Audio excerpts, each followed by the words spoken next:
Mag-withdraw ka sa Lasal? Pwede mo alam kung paano? Anong nangyari ba?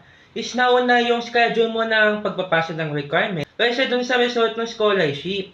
Hindi ka nakapasa. Oh, danas ko din yan, kaya samahan mo ko, ha?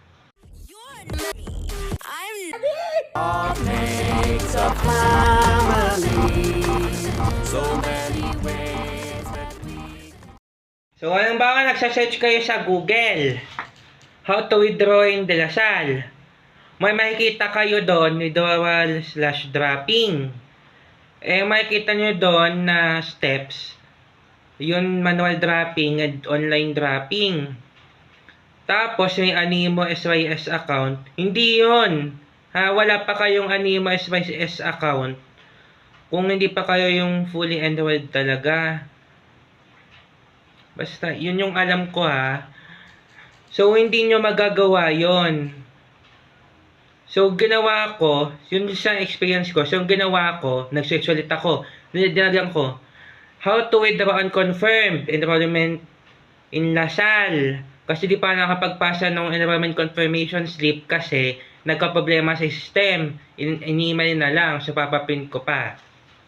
Lumabas doon, may withdrawal form. So, merong nalilito doon, kapag ang pinindot nyo yung withdrawal/dropping, baka ibang form ang makita nyo doon. May makita kayo doon, halimbawa deferment form. Pang-delay lang yon ng enrollment. Nandun din yun sa habang kayo ay nag-confirm. Diba, nakita nyo yung deferment. Pang-delay lang yon. Ibig sabihin, di pa rin kayo mag-withdraw. Hindi kayo magfu-fully withdraw doon sa lahat ng course. So, mag-enroll kayo sometime later. Ganon. Yung papasok kayo sometime later. Din yung gusto nyo, ha? So, mangyayari dyan, makikita nyo din doon sa first guide, diba? Nakikita nyo yon habang nagwa-confirm kayo. Sa page 9 out of 13, nandoon, may makita kayo dong withdrawal, credentials and withdrawal form. Tapos may request for withdrawal. Yon, yung credentials and withdrawal form, pwede nyo i-edit digitally through Word or Acrobat. Acrobat ko na-edit yung akin sa laptop. So ngayon, after nun, fill upan nyo yon. Diba? Pag in-edit nyo digitally, fill upan nyo digitally, or pwede i-print nyo na lang. Tapos, fill upan nyo by hand, ballpen ang gamit. Ewan ko kung pwede yung lapis, pero recommend ko ballpen, mas malinaw din kasi. So, ayun. After nun, pwede nyo i-scan. Pag na-scan, pwede nyo ding picturean siguro. Yung malinaw. Ipapasa nyo yun doon sa form. Yung request for withdrawal. Tapos mag-fill up din kayo doon. So, una muna, fill up ng details. Pangalawa, maglalagay kayo doon ng pruweba na kayo nagbayad. Pangatlo, maglalagay kayo doon yung withdrawal form na. Yung fill upan ninyo. After nun, para makasigurado kayo, mag-email na rin kayo dun sa Lasal. Yung admissions@dlsu.edu. Yon. Tapos yung register na din. Register at DLSU. Ganun lang din yung format. Ito lang yung una. Tapos tumawag na din kayo sa number. Sabihin nyo, kayo ay nakapagpasa na.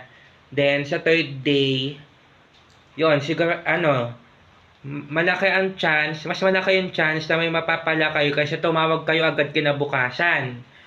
Kapag tumawag kayo ng pangalawa sa third day, tapos, walang update, wala kayong sagot, mag-email na kayo dun sa, dito, sa dalawang to.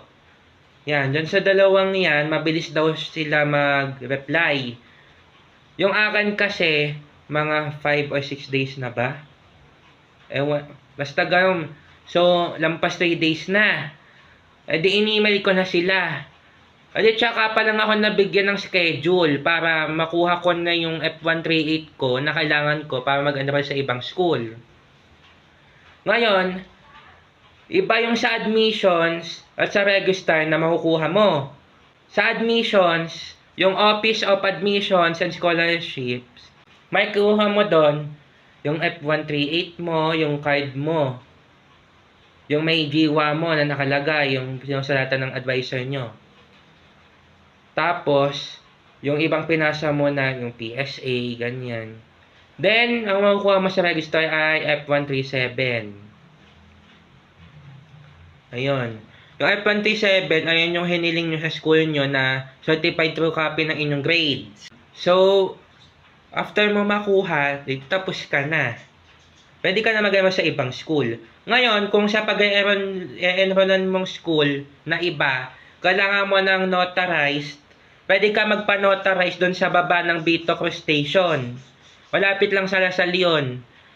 Alam mo yung McDo, maglakad ka papunta doon, malapit doon yung Vito Cruz Station. O pwede mong hanapin na sa Google Maps.